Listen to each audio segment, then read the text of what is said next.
Salam aziz vatandaşlar. Köçelerde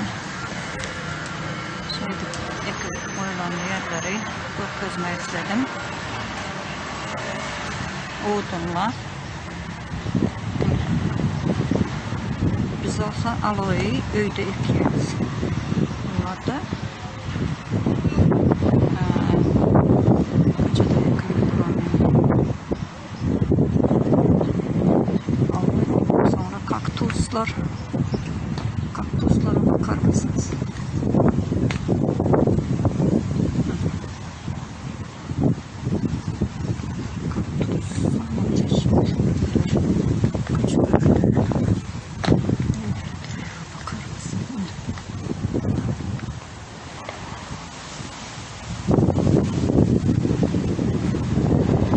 Kaçılarını bey ve odunla koyuyorlar.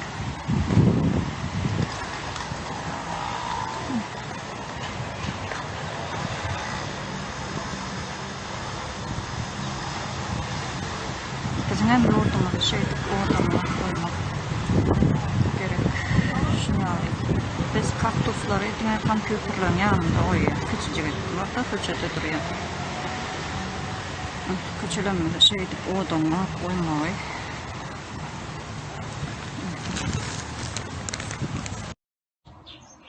Hormatly vatandaşlar, bağ bakçı adam eli Kızılgül değil ne?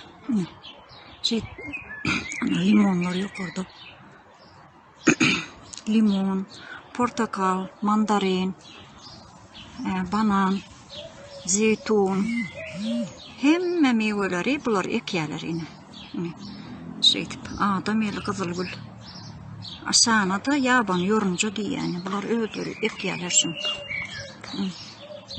Bizim hem yurdumuzda şıratları eksek, halkımız gıtçılığa zar bolmazdılar.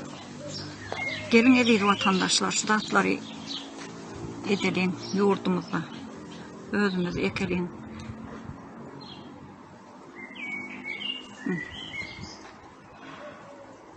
Zeytun ağaçları.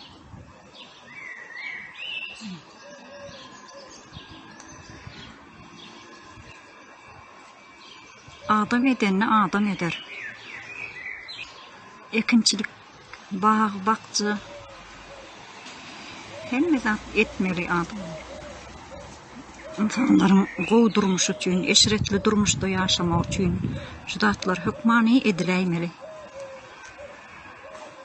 Aziz vatandaşlar, ine apelsine, portakal diýerler, ine portakallarım var. Limon ağaçlarım, limon hiç satın alamaz okştaydı da. Ne hil gödürlük. Hem gödürlük hem iyimit. İyimit borçluğu. Gelin edilir vatandaşlar, öz yurdumuzu işin yalak gödürlüğü, şu zatların gödürlüğü öğrenin.